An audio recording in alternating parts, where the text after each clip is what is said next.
I want to show you another couple of examples of this just to show you the range of possibilities for this kind of knowledge work.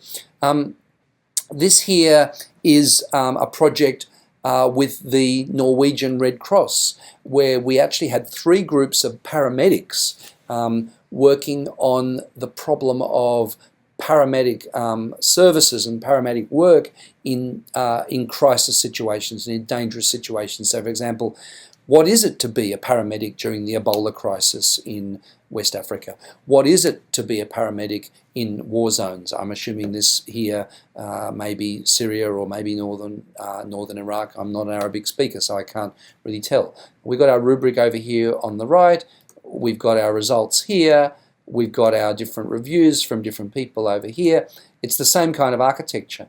But what we've managed to do is, even getting behind a war zone, we've actually we're valuing people's experience. We're not telling them how to be paramedics. We're saying, okay, as part of this training program, this Norwegian Red Cross training program, how do we value you as knowledge producers, and how do we build a structure where you can improve your knowledge collaboratively, working with other people who've had parallel experiences. The experiences of people in West Africa are both different, and there are parallels from the experiences of people working in war zones.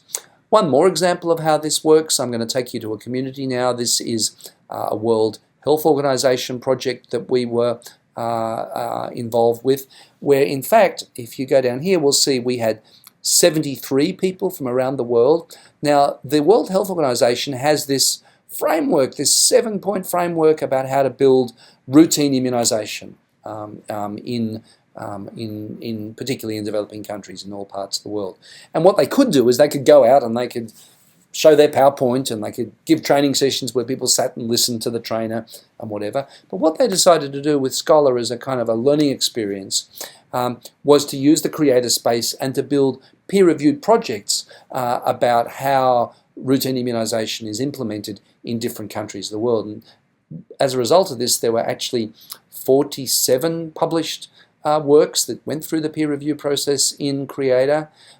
So you can see here, this was on Togo, this is on India, this is on the Republic of the Congo. So these things then became published works, a kind of a knowledge bank. So what we do in this environment is not only is assessment deeply embedded into the knowledge production process, peer evaluation, peer feedback, deeply embedded, but we're valuing the knowledge that people bring to the table as knowledge producers and building this marvelous knowledge bank of people's experiences in Kenya and South Africa and Ethiopia and Pakistan and Tanzania and Nigeria and Bangladesh, and the list goes on. So again, it's this idea of collaborative knowledge production which underlies this kind of approach.